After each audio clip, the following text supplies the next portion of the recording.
தொடரும் போலி வெடிகுண்டு மிரட்டல்கள்.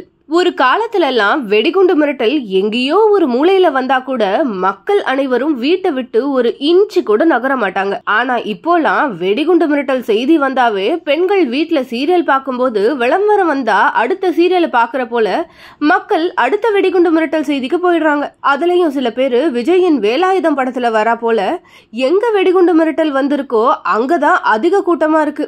அந்த இடத்துல போய் நின்னு இந்த மிரட்டலாச்சும் உண்மையா இருக்குமான்னு வேடிக்கை பார்த்துட்டு இருக்காங்க.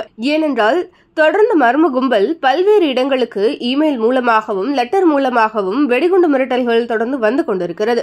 ஒவ்வொரு முறையும் அதிகாரிகளும் வெடிகுண்டு நிபுணர்களும் மிரட்டல் வந்த இடத்திற்கு சென்று சோதனை செய்து ஒவ்வொரு முறையும் வெறுங்கையுடனேயே திரும்புகின்றனர்.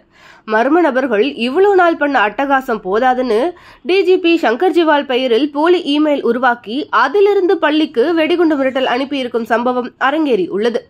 இதை தெரிஞ்சுக்கிட்ட நெட்டிசன்கள் பலரும் சோசியல் மீடியாவில கருத்து சொன்னா மட்டும் டெல்லி வரைக்கும் போய் அரெஸ்ட் பண்ணுவாங்க, ஆனா வெடிகுண்டு மிரட்டல் விடுறவனை கண்டுக்க மாட்டாங்க என்று முட்டை கோழிக்கறியை வறுக்கிறா போல வறுத்தெடுத்து வருகின்றனர். ஆனா ஒண்ணு, வெடிகுண்டு மிரட்டல் போலியோ உண்மையோ, ஆனா மிரட்டல் வந்தவுடன் அதிரடியாக இறங்கி சோதனை செய்யும் அதிகாரிகளை பாராட்ட வேண்டியது நமது கடமை.